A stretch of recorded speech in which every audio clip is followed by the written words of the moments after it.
बोले राजा रामचंद्र भगवान की जय। श्री हनुमान जी महाराज की जय। बाबा विश्वनाथ भगवान की जय। अन्नपूर्णा महारानी की, सिद्धेश्वर भगवान की, गंगा मैया की, पूज्य गुरुदेव भगवान की, सनातन धर्म की, आज के आनंद की, विठल भगवान की। नमः पार्वती पतये हर हर महादेव।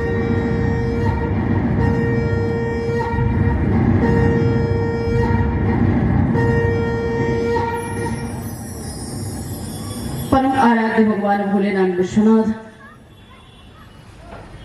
परम आदरणीय परम सम्मानीय भगवान की कथा में संगीत से सहयोग दे रहे भैया दीपक मिश्र जी, आपकी पूरी टीम का स्वागत करते हुए इस कार्यक्रम को चलाने वाले परम सम्मानीय आदरणीय, जितनी भी प्रशंसा की जाए अपने आप में कम होगी। ऐसे हमारे भैया श्री गुलाब चंद दुबे जी, उनके परिवार के समस्त लोग आए हुए, उनके इष्ट मित्र, सबका बहुत बहुत अभिनंदन, बहुत बहुत स्वागत करते हुए परम सम्मानीय परम आदरणीय मंच नैया के कुशल ढोइया के रूप में भैया हमारे श्री महावीर प्रसाद जी पधारे हुए, दुरागत समागत सम्मानीय रामकथा रस रसिक सभी श्रोतावृंद, आदरणीय भैया हमारे रत्नाकर जी, जिनका नाम लिया जाए वो विशिष्ट तो है ही, लेकिन जो जिनका नाम न लिया जाए वो अति विशिष्ट हैं, बहुत ही विशिष्ट हैं। सबका वंदन करते हुए पधारे हुए दुरागत समागत सम्मानीय रामकथा रस रसिक सभी श्रोतावृंद, सीता सावित्री गीता गार्गी मैत्री अनुसुईया की। लेकिन भगवान की कथा जब तक भगवान की कृपा नहीं होगी तब तक ये संभव नहीं। इसलिए हमारे और आपके ऊपर विशेष ही कृपा भगवान की है, इसलिए हमें कथा कहने सुनने का सौभाग्य मिला।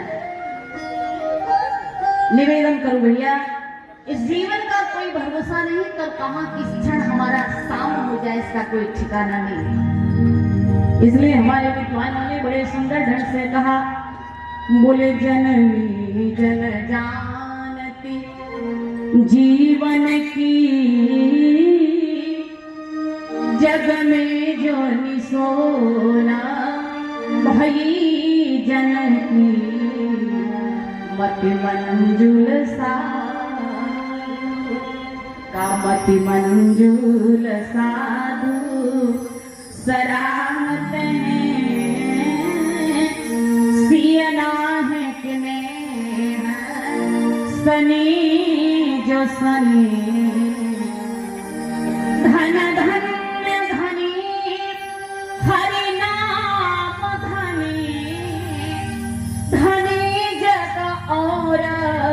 धनी ना धनी, जनकी न बनी काजनकी न बनी, रघुनंदन सो तिनकी न बनी, न बनी न बनी जिनकी न बनी, रघुनंदन सो तिनकी न बनी, न बनी न बनी। कथाएं हो रही हैं, प्रयास हो रहे हैं, क्योंकि हमारा भी भगवान से बन जाए। बनाने के लिए ही तो आप बैठे हैं। आपका जीवन इतनी व्यस्तता होते हुए भी फिर भी आप भगवान की कथा सुनने आए हैं, तो भगवान से हमारा बन जाए ना, इसीलिए तो आए हैं, बनाने ही तो आए। तो भगवान से जिसका बन जाए उसी का जीवन धन्य है, नहीं तो हमारा जीवन किसी काम का नहीं है। इसलिए हमारे जीवन में भगवान की कथा की बड़ी महिमा है, बड़ा महत्व है मेरे भाई। और भगवान की कथा अगर जीवन में नहीं है तो हमारा जीवन किसी काम का नहीं है। गिरिजा संत समान भगवान शिव ने पार्वती जी से कहा, बोले देवी जानती हूँ जिस जीव को भगवान की कथा सुनने का सौभाग्य मिल जाए उसके जीवन में सबसे बड़ा लाभ है और जिसके जीवन में सब कुछ मिल जाए लेकिन भगवान की कथा सुनने का सौभाग्य नहीं मिला तो उसके जीवन की सबसे बड़ी हानि है। इसलिए भगवान शिव कहते हैं बोले गिरिजा संत समागमा समन लाभ कछुहान बिनु हरि कृपा न होई सो गावहि प्रेम। संतों का समागम भगवान की कथा सुनने का सौभाग्य मिल जाए तो जीवन का सबसे बड़ा लाभ है। और जीवन में दुकान मिल जाए, मकान मिल जाए, पद मिल जाए, प्रतिष्ठा मिल जाए, जीवन में अट्टालिकाएं मिल जाए, सारा जीवन में सब कुछ मिल जाए, सारे ऐश्वर्य मिल जाए, लेकिन भगवान की कथा सुनने का सौभाग्य नहीं मिला तो हमारे जीवन की सबसे बड़ी हानि।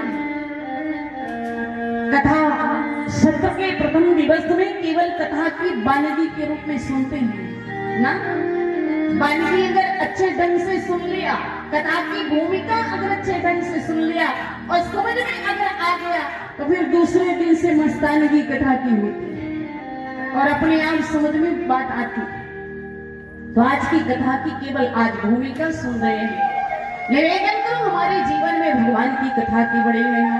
गोस्वामी तुलसीदास जी महाराज ने बड़ी सुंदर बात कही।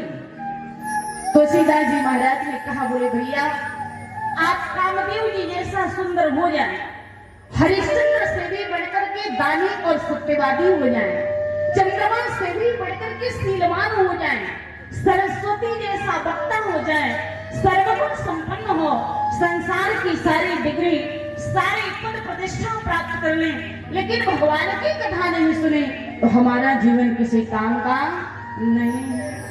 बोले काम के रूप प्रताप दिनेश से सोमस सीदकने समान हरिचंद सुसाचे बड़े विधि से मधवा पे मही सामने तो सुख मुनि सारद ते पकता चिर जीवन लोमस ते अधिकाने ऐसो भयो तो कहा तुलसी ज्योतिरा जीवनो जनरा भगवान को नहीं जाने, ठाकुर जी को नहीं जाने, अगर भगवान की कथा नहीं सुनी तो हमारा जीवन किसी काम का नहीं है भैया। मनुष्य शरीर पाकर के और मनुष्य शरीर पाकर के केवल खाना पीना रोना धोना चलना फिरना यही हमारा जीवन नहीं है। गोस्वामी जी ने ये वर्णन किया तो कहा बड़े भाग मानुष बन पावा। मनुष्य से बड़ा शरीर तो हाथी का होता है। गोस्वामी जी ने हाथी क्यों नहीं लिखा, मनुष्य शरीर ही क्यों लिखा? क्योंकि मनुष्य शरीर से ही भगवान का अर्चन किया जा सकता है, ठाकुर जी का सुंदर पूजन कर सकते हैं, पर प्रचारण करने का अगर हाथी का मन करे तो क्या कर सकते हैं? नहीं। इसलिए मनुष्य शरीर पाकर के अगर भगवान की कथा नहीं सुनी, भगवान का नाम नहीं जपा, भगवान का अर्चन नहीं किया, भगवान का पूजन नहीं किया, भगवान का वंदन नहीं किया तो फिर हमारा जीवन किसी काम का नहीं है। इसलिए मनुष्य शरीर पाकर के भगवान की कथा सुने तभी हमारे जीवन में सार्थक। भगवान की कथा की कितनी बड़ी महिमा है। भगवान शिव मैया पार्वती जी से इसीलिए कहते हैं बोले गिरिजा संत समागम समन लाभ कछुहाने बिनु हरि कृपा न होई सो गावहि प्रेम। कथा की कितनी बड़ी महिमा है, हम और आप भले ही न जाने, लेकिन भगवान की कथा की कितनी बड़ी महिमा है। भगवान शिव से पूछें, भगवान शिव के जीवन से देखें। और आज तो मैं इस धर्म मंच पर बैठ करके निवेदन करूं भैया, आज हमारे भैया श्री गुलाब चंद दुबे जी ने, उनके परिवार के लोगों ने, महावीर ने, सब लोगों ने मिलकर के अपने इस सिद्धेश्वर धाम के प्रांगण में मानो प्रयागराज को ही बुला लिया है कि नहीं? प्रयागराज को बुलाया कि नहीं? माघ का महीना चल रहा है, थोड़ा दो चार बातें भी हो जाए फिर हम कथा की तरफ आएंगे। निवेदन करो, माघ का महीना चल रहा है, सारे लोग कल्पवास करने के लिए प्रयागराज जा रहे हैं ना। अगर मान लीजिए भैया हमारे दुबई से लेकर के जाते 10-20 लोगों को लेकर के जाते यही ना, लेकिन इनको लगा कि प्रयागराज लेकर के चलेंगे तो कितने लोगों को ले चलेंगे। तीनों ने कहा बोले प्रयागराज चलेंगे नहीं, बल्कि प्रयागराज को यही बुला लेंगे। और आप लोग कह सकते हैं कि प्रयागराज ये स्थल कैसे हुआ, तो मानस के माध्यम से देखें, बिना प्रमाण की हमारे काशी की परंपरा है, बिना प्रमाण की कोई बातें नहीं कही जाती मन से। तो आपका ये स्थान कैसे प्रयागराज हुआ? प्रयागराज जो आप जाएंगे तो ये अचल प्रयागराज है, लेकिन चलता फिरता अगर प्रयागराज है तो यही प्रांगण है। आप अच्छे लोग विज्ञ लोग बैठे हैं, इसमें ध्यान से सुनेंगे तो बात समझ में आएगी। आपका ये प्रांगण कैसे प्रयागराज हुआ? बोधो विश्राम सकल जन रंगन में। भगवान की कथा बुद्धिजीवियों को, जो विद्वान है उन्हें विश्राम देने वाली है, और जो लोग बुद्धिजीवी नहीं है, जो मनोरंजन चाहते हैं, तो बढ़िया मनोरंजन लेकर लो, आनंद आ जाएगा। इसलिए गोस्वामी तुलसीदास जी महाराज कहते हैं कि राम कथा में आपको सब कुछ मिलेगा। अगर विश्राम जी अपने जीवन को विश्राम देना चाहता है तो उसे विश्राम मिलेगा, और मनोरंजन करना चाहिए तो भजन करें, कीर्तन करें, कथा सुने। आपका मनोरंजन कितना भी आपके जीवन में टेंशन हो, आपका जीवन अगर टेंशन में है, इस धर्म से कह रही हूं मेरे भाई, अगर आकर के कथा सुन ले तो आपके जीवन के सारी समस्याओं का समाधान मिल जाएगा। ऐसी है भगवान की कथा। इसमें गोस्वामी जी कहते हैं, बोले भगवान की कथा ऐसी है जो हमारे जीवन को धन्य करने वाली है। राम कथा सुंदर करतारी, संशय विहंग उड़ाम। आपके संशय रूपी पक्षी को उड़ा भी सकती है राम कथा, ऐसी है। तो मैं निवेदन करूं, इतना ही नहीं, भगवान की कथा ऐसे है जो स्वयं गंगा जी है, सरस्वती है, और इतना ही नहीं, भगवान की कथा ऐसी है क्योंकि संगम में 3 देवियों का संगम है, गंगा, जमुना और सरस्वती। तो राम कथा क्या तीनों नहीं दे सकती? तीनों रूपों में अगर देखें तो ये कैसी है राम कथा? गोस्वामी जी कहते हैं, राम भक्ति, आपकी भक्ति गंगा जी हैं, बोले राम भक्ति जहाँ सुर सर धारा, सरसई ब्रह्मा विचारी। और सरस्वती आपका विचार सरस्वती। और इतना ही नहीं, गोस्वामी जी कहते हैं, विधि निषेध में कलिमल हराई, कर्म कथा बट विश्वास अचल निज धर्म। क्योंकि प्रयागराज में बड़ विश्वास भी है, बड़ का वृक्ष है कि नहीं प्रयागराज में? तो आपकी यहाँ बट विश्वास क्या है? बोले बट विश्वास अचल निज धर्म। आपका विश्वास ही बट का वृक्ष है, आपकी भक्ति गंगा जी, और आप जो सुंदर कर्म कर रहे हैं, वो आपका सुंदर जो कार्य कर रहे हैं, जो आपका सुंदर कर्म है, वही जमुना जी, और आपका सुंदर विचार सरस्वती, और आपका सुंदर विश्वास राम कथा के प्रति जो आपका विश्वास है, वही बड़ का वृक्ष है। और गोस्वामी जी ने कहा, बोले इसीलिए आप स्वयं तीर्थराज प्रयाग को अपने गांव में, अपने शहर में, अपने गली में बुला लिया है। इसलिए जितने भी इस कार्यक्रम में लगे हुए हैं, जितने लोग भैया के साथ लगे हुए, सब लोगों ने मिलकर के प्रयागराज को अपने धरती पर बुलाया। इसलिए सबका बहुत बहुत अभिनंदन। और हमारे भैया दुबे जी के लिए एक बार ताली कर्तव्य से स्वागत कर, इतना बढ़िया काम। बोलिए राजा रामचंद्र भगवान इसलिए गोस्वामी जी कहते हैं भगवान शिव कथा सुनने, कथा की कितनी बड़ी महिमा है कि भगवान शिव कथा सुनने के लिए स्वयं चलते हैं। तो तुलसीदास जी महाराज ने बड़े सुंदर ढंग से लिखा, बोले एक बार त्रेता जुग माही शंभु गए,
हमारे परम आदरणीय मेरा रोड के बड़े सुंदर आयोजक भी हैं और रिश्ते में चाचा भी हैं, ऐसे राम नारायण देवी जी का पदार्पण हुआ है। आपका बहुत बहुत अभिनंदन, बहुत बहुत स्वागत है।